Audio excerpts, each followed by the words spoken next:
matin. Bonjour. Mesdames. Est-ce que vous vous esbrouffez encore ce matin ou vous êtes calmé depuis hier? Hey, j'en ai tellement entendu parler, là.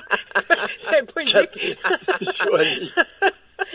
Ben là, j'espère que vous en avez entendu parler parce que vous faites un article dans le Journal de Montréal, le Journal de Québec. Ah oui? Ben vous faites l'article, Oui. Dr. Mailloux. Ben, vous êtes fin, là. Ben non, ben vous, là, c'est nous. C'est Oui. à partir de l'émission du matin, en plus. Oui, ça je le sais, mais mettons que vous nous donnez... Je pensais pas qu'on était écoutés comme ça. Tu sais, Oui. on placote entre nous autres le matin. Écoute, on n'est plus entre nous autres, là. Non, je le sais, visiblement, mais non. On est en train de perdre notre intimité. Je le sais, Dr. Mailloux, moi qui pensais qu'on était intimité. seuls au monde, vous et moi. Qu'est-ce qui se passe? Avec Joanie. Oui. Hey, c'est parti, oh là là. Oui, et on aime beaucoup ça. Dr. Mailloux, je veux vous entendre sur le dossier. J'ai appris quelque chose cette semaine. Je ne connaissais pas le trouble psychologique de la potomanie. La potomanie, il y a quelqu'un qui est décédé d'avoir trop bu d'eau. Pouvez-vous nous parler de ça, s'il vous plaît? Ben oui, nos ancêtres. Alors, tourne-toi vers tes ancêtres. Okay. Appelle ta mère, Bon. puis demande-lui qu'est-ce que c'était qu'un coup d'eau. Elle va tout t'expliquer ça. Ah oui? Alors, tout le monde savait ça en campagne. Dans le temps des foins, on pouvait pogner un coup d'eau. Savais-tu ça? Ben pas tout, pas du tout. Tous les ruraux, y a-tu un habitant au Québec qui savait pas ça? Ah ben, ça se peut, mais là, moi, je Jamais ne connaissais entendu pas parler ça, de puis ça. pourtant, Alors, je viens quand même de région. quand on avait soif, qu'on travaillait au foin, qui faisait 85, 90, tous les habitants savaient que s'ils buvaient un peu trop d'eau, ils pouvaient être très malades, se mettre à vomir, et c'était dangereux. Ok. C'était dangereux de mourir. Oh oui, ben, je comprends. Mais là, c'est un Comprends-tu? trouble psychologique, on Non, parle... non, attends. OK, allez-y. Mais vous êtes impatiente, mais Ah oui, quelle on s'esbrouffe, fougue ce Dr. matin. Mailloux, je sais. Je vois. Non, vous êtes impatiente, ça c'est pas pareil. OK. Fougueuse. Vous êtes impatiente C'est de bon. connaître. OK. Alors, un coup d'eau, c'est trop d'eau d'un coup. Oui. OK? Oui. Et là, qu'est-ce que vous faites quand vous buvez trop d'eau d'un coup? Vous avez soif, puis vous calez 4 verres d'eau. 4 grands verres d'eau. Mhm. Vous diluez votre sang.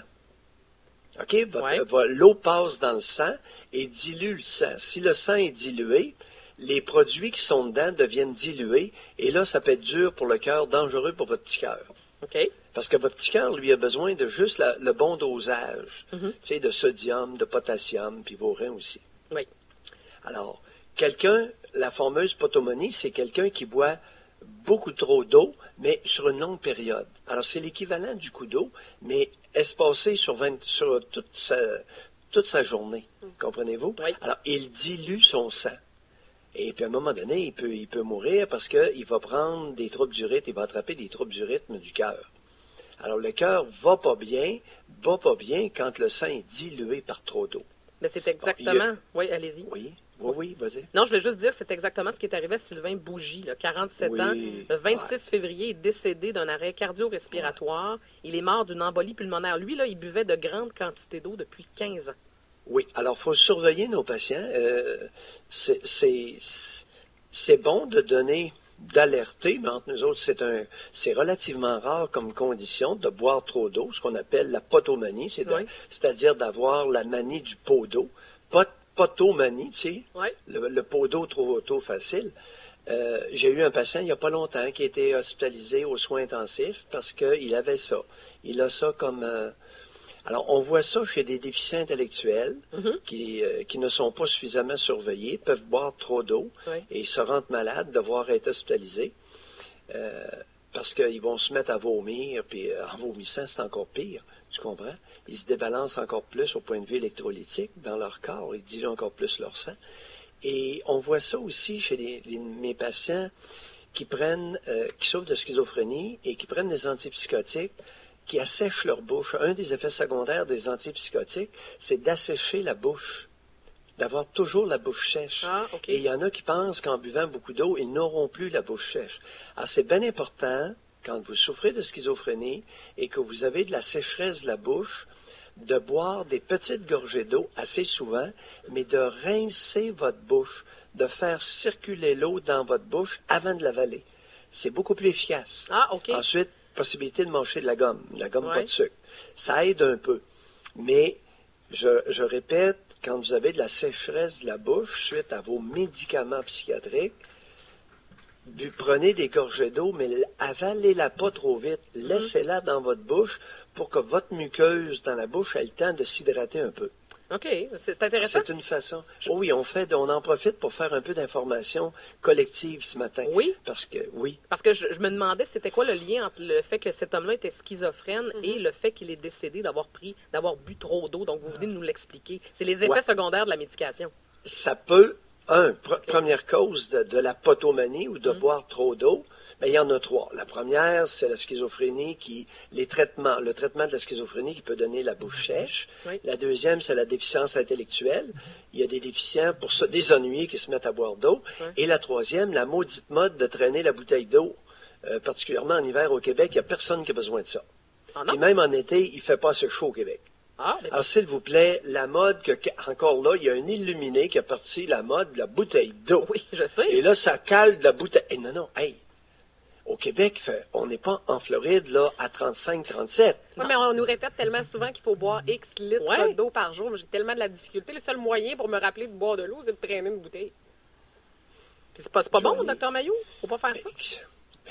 C'est pas que c'est pas bon, c'est exagéré. Ah. Mais c'est ces maudits comportements hystériques-là qui en finissent plus. On va-tu arrêter en quelque part? Au Québec, c'est rare ceux qui font assez d'exercice pour avoir besoin de boire autant. Ah, c'est intéressant. OK, je suis contente de vous T'sais, entendre. parce que ça slacker la m'énerve aussi. poulie, arrêtons. N'importe qui lance une mode idiote, puis s'embarque là-dedans. Voyons si on a besoin de traîner une bouteille d'eau au Québec. Oui, bien, je le sais. Oui, l'été, il y a 4 jours dans l'été où il fait chaud, là. Ouais, oui. Merci de nous rassurer sur l'été qui s'en vient. C'est le fun. C'est le fun de vous parler, docteur Mailloux, le matin. Positif. Hey, docteur Mailloux. Puis, Oui. parlant d'exagération, là, allons-y avec Pauline. Vous m'aviez annoncé que vous vouliez... Vous m'avez Hey, devancé. notre autre hystérique, Non, non. Là, soyez fin ce matin. Pourquoi vous la détestez tant? Expliquez-moi ça. parce que c'est la plus grande touriste politique que le Québec n'a jamais eue.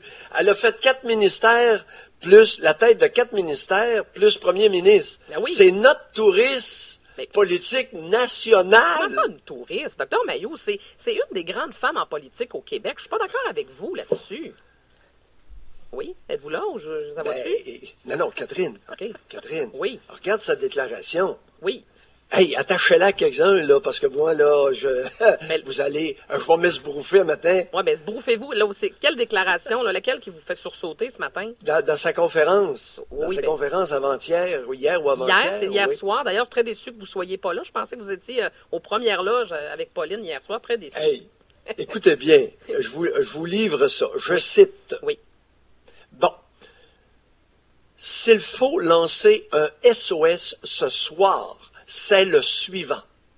Donnons à chacun de nos enfants une place dans un centre de la petite enfance, une mesure qu'elle a elle-même mise en place en 1997. Dans les dents, et je vous écoute. Je suis furax. Pourquoi vous êtes furax à ce point-là? Vous lui envoyez donc bien pour le dossier des CPE. Mais, non, je répète, s'il faut lancer un SOS Oh oui. ce soir, c'est le suivant. Donnons à chacun de nos enfants une place dans un centre de la petite enfance. Ah oui? OK. Qu'est-ce qui n'est pas correct Ah ben, là-dedans? mais là, hey, le plus beau cadeau qu'on va faire à nos enfants, c'est d'aller les prendre à 9 mois et les domper dans une garderie d'État. On parle- Mais es-tu malade? Attache-la à quelques-uns. Docteur Mailloux, elle ne parle pas nécessairement à 9 mois. C'est vous qui dites ça, 9 mois. Est-ce que le dossier des CPE, je comprends pour les poupons. Là-dessus, je suis d'accord avec vous. Mais pour les enfants plus âgés, je suis désolée, mais il y a des gens compétents qui travaillent dans les CPE. Et une chance qu'on a ça au Québec. Mais, je répète, s'il faut lancer un SOS ce soir, Oui. c'est le suivant. Donnons à chacun de nos enfants une place dans un centre de la petite enfance. Oui. C'est une religion, c'est une secte. Ah, docteur Mailloux, voyons donc. Franchement, c'est pas une secte pantoute. C'est une... Hey, bon, deuxième point. Oui. OK. Alors, comme d'habitude, je suis seul dans le champ Ah à non, hurler, c'est correct. comme le Christ dans le désert. Allez-y. Oui, des fois, vous êtes dans le champ. Qu'est-ce que vous voulez que je fasse? Alors, Joanie et Catherine, Oui, 1997, ça fait 19 ans. oui.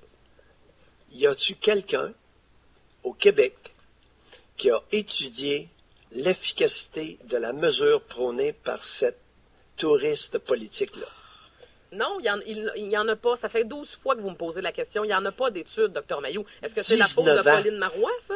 Hey, elle prône une mesure mur à mur. Le plus grand cadeau qu'on peut faire à tous les enfants du Québec, c'est de les faire transiter par un CPE de l'État.